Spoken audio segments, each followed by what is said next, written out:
Bonjour, alors je vais vous parler du karma. Le karma est un mot qu'on a l'habitude d'entendre en Occident depuis assez longtemps, qui est pris des spiritualités de l'Inde.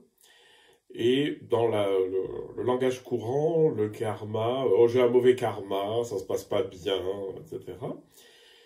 Qu'est-ce qui se cache derrière ce mot? Le karma, c'est l'idée que ce que j'ai fait s'accumule, les conditionnements que j'ai finissent par s'accumuler, et en fait péjore ou majore ma vie après la mort. Dans le contexte de l'Inde, le, à la mort, si le karma est trop lourd, s'il y a trop de choses négatives, on est réincarné en crapaud.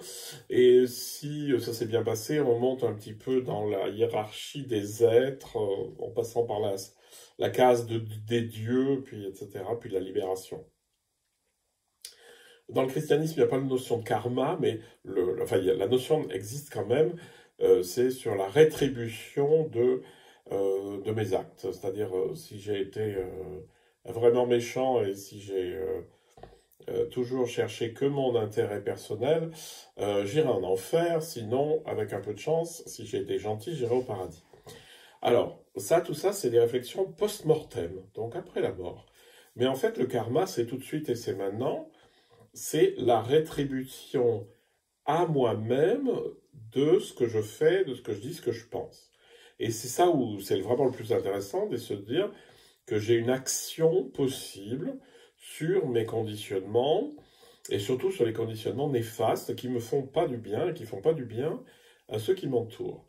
Il faut déjà avoir remarqué que un conditionnement ou un acte mauvais dans le sens qui n'est pas gouverné par l'amour, ça me mène pas vers du bonheur. Mais si je continue à cultiver ça, ça me mène franchement dans l'enfer, le bien propre, hein. C'est-à-dire, l'enfer, c'est quoi? C'est vivre sans amour et donc agir sans amour. Et si j'agis tout le temps dans la vengeance, la méchanceté, la jalousie, etc., je me rends la vie infernale. C'est ça l'enfer. Et donc l'idée, c'est quand même plutôt de cultiver les choses positives.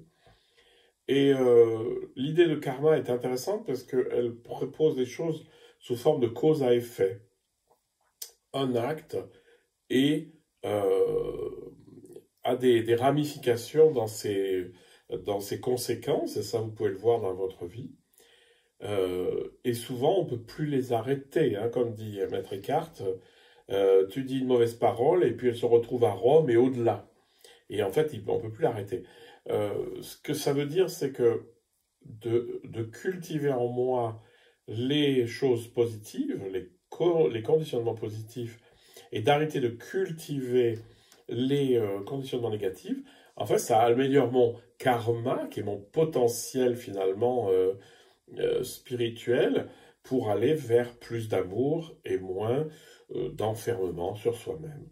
Voilà, c'est comme ça que je vois plutôt le karma, comme quelque chose qui est dans ma vie et sur lequel je peux petit à petit agir en favorisant les comportements positifs.